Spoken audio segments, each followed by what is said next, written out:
tue son fils âgé de 6 ans nommé Corey sous prétexte qu'il est trop gros. Lui, c'est Christopher Gregor. Aujourd'hui, on va partir dans le New Jersey à New York. Bienvenue sur ma chaîne pour les nouveaux. Je suis Michelle Stallman. Je vis aux États-Unis. Sur ma chaîne YouTube, vous pourrez trouver toutes les histoires rocambolesques qui se passent aux États-Unis. Dramatiques, tristes, drôles.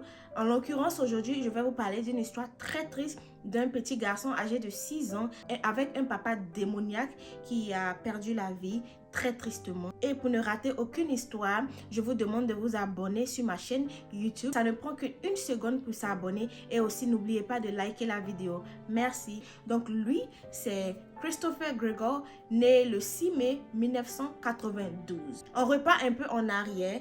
Quand il avait 22 ans, il fait la rencontre d'une jeune fille âgée de 16 ans nommée Anna. Et ils entament une relation. Au cours de cette relation, elle tombe enceinte. Et je ne sais pas réellement ce qui s'est passé, mais les deux décident de se séparer.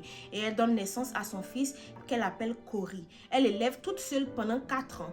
Christopher fait sa vie solo, tranquille. Il n'est pas dans la vie de son fils. Il savait très bien qu'elle était enceinte, mais il a décidé de ne pas s'en occuper. Il a décidé de ne rien foutre avec Corey et Anna. Donc, Anna s'occupe de son fils pendant 4 ans.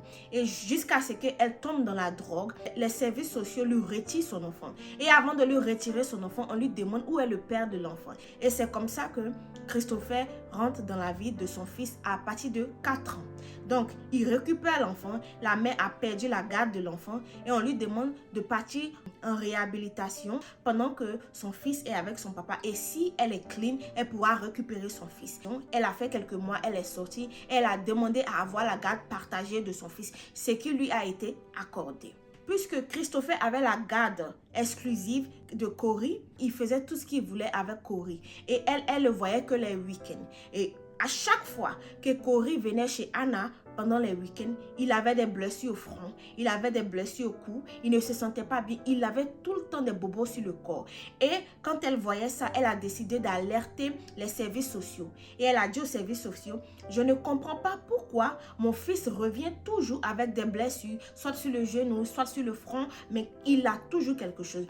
Une fois, et les services sociaux n'ont rien fait. Elle a alerté les services sociaux plus de 100 fois et les services sociaux n'ont rien fait. Donc en avril 2021, Christopher décide de faire du sport excessif à son fils de 6 ans parce que selon lui, Corey est trop gros. Les amis, je vais vous mettre une photo de Corey et vous allez me dire à quel moment vous voyez que cet enfant-là est gros. Si c'est pas un psychopathe qui fait ce genre de choses. Il a décidé de faire du régime pour adultes à son enfant de 6 ans. Il le nourrissait très mal. Il lui faisait faire du sport, mais excessivement. Pour un enfant de 6 ans, ça ne se fait pas. Donc, une fois, il décide d'aller en salle de sport avec Corey. Et sur le tapis roulant, il décide de faire courir Corey, mais à une vitesse extrême. Je crois qu'il a fait courir cet enfant de 6 ans à la dernière vitesse. Et Corey, tu avais Corey qui courait, et il se sentait fatigué au point de tomber. Au fur et à mesure qu'il courait, il tombait. Et son père, Christopher, qui le remettait sur la machine, le faisait courir comme un fou. Au point où l'enfant n'en pouvait plus. Quand son père le remet sur la machine, il tombe. Quand son père le remet sur la machine, il est tombé à 3 reprises. Et la dernière reprise, quand son père l'a remis sur la machine, son père l'a mordu.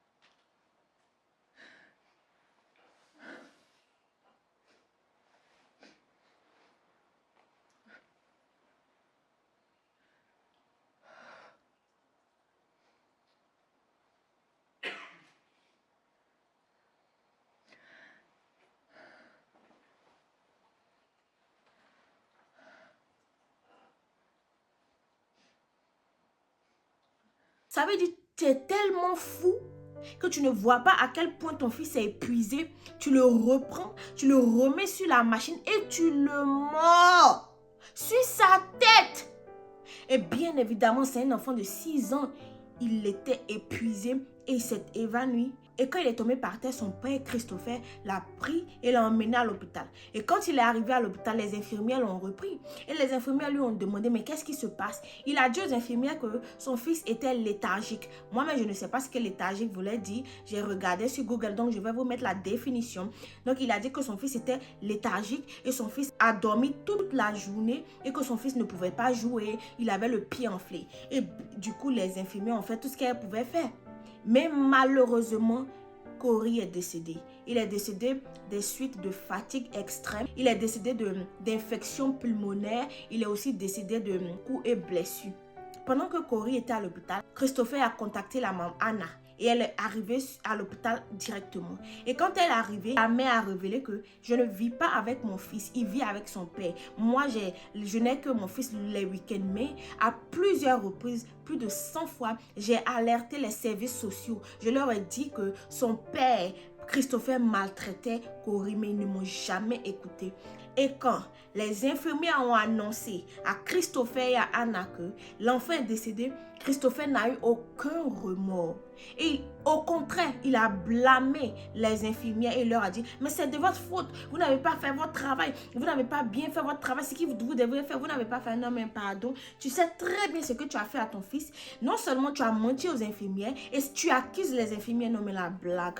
Je ne sais pas si vous savez, mais ici, quand un enfant est dans un état critique et les infirmières constatent que ce que les parents disent avec ce qu'elles constatent ne marche pas, elles appellent directement la police. Et quand elles ont contacté la police, elles ont révélé à la police que l'autopsie a révélé que l'enfant est mort d'infection, de coups et blessures et d'autres choses. Donc directement, la police a arrêté les 2 parents. Mais la maman a été en liberté vite fait parce qu'elle n'était pas là quand Corey est décédé. Christopher a été en garde à vue et ils se sont rendus compte que dans son téléphone, pendant qu'il emmenait son fils à l'hôpital, il a fait des recherches, comment dissimuler un corps, comment mentir, comment faire sortir un enfant d'un état critique. En fait, il a fait ce genre de recherches et la police a conclu qu'il y avait quelque chose qui clochait. Donc, il a été arrêté. Donc, le jour du procès, tu as Anna, Christopher et les 2 avocats.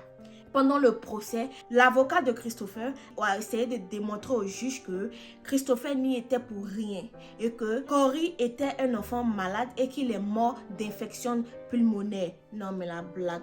Quand les juges ont interrogé Anna, elle a dit non, mon enfant n'est pas mort d'infection pulmonaire. À chaque week-end que mon enfant venait chez moi, il était tout le temps blessé, soit sur le front, soit sur le genou, mais il n'était pas en bon état. J'ai éduqué mon enfant pendant 4 ans et mon enfant n'a jamais eu de problème. Pourquoi? Quand il est parti chez son père, à chaque fois qu'il revenait, il avait des blessures. J'ai alerté les services sociaux plus de 100 fois. J'ai alerté les hôpitaux, j'ai alerté la police et ils n'ont rien fait. Aujourd'hui, mon enfant et moi, on ne va pas me dire que non, c'est des infections pulmonaires. Elle refusait catégoriquement. Bien évidemment, il y avait des caméras à la salle de sport où Corey a été vu pour la dernière fois. Mais la vidéo a été choquante. Les juges ont joué la vidéo pendant le procès. Mais tout le monde était stupéfait, que ce soit les juges, que ce soit la police, que ce soit les défendants, que ce soit l'accusé lui-même. Il pleurait à chaudes larmes, des larmes de crocodile, ouais. On voyait à quel point Corey a souffert. On ne peut pas faire du sport à un enfant de 6 ans comme s'il avait 30 ans, sous prétexte qu'il est trop gros. Et à la fin, elle a dit au juge que je vous ai dit, mon enfant était maltraité. J'ai dit aux services sociaux, une personne ne m'a écouté. Et malheureusement, Corey ne reviendra plus à la vie. Elle était tellement triste. Mais tout ce qui est bien, qui finit bien, Christopher a été condamné à vie. Et ce qui est bon, c'est que quand ici tu vas en prison pour avoir tué ton enfant ou avoir molesté un enfant, les prisonniers ne jouent pas avec toi. Ils te font du sale en prison. Donc tout le monde disait dans les commentaires, il a tué son fils, mais en prison, les prisonniers ne vont pas le rater du tout. Ils vont le torturer jusqu'à ce qu'il meure. Donc, Christopher a été condamné à perpétuité. Il ne verra plus le jour. Et aussi, tu avais des gens les gens dans les commentaires qui blâmaient un peu la mère, disant que si elle n'avait pas sombré dans la drogue, elle n'allait pas perdre la garde de son fils. Et que c'est parce qu'elle a choisi la drogue à son fils qu'aujourd'hui son fils est mort. Mais ça n'empêche que Christopher a été très cruel avec son fils sous prétexte qu'il est gros. je suis très contente de la sentence. Il va pourrir en prison, c'est fini. Il n'aura même plus l'occasion d'avoir d'autres enfants. Donc les amis, j'espère que vous avez aimé l'histoire d'aujourd'hui, même si elle était très triste. Et n'oubliez pas de vous abonner, de liker la vidéo, aussi de commenter. Merci d'avoir regardé cette vidéo. À la prochaine. Bye!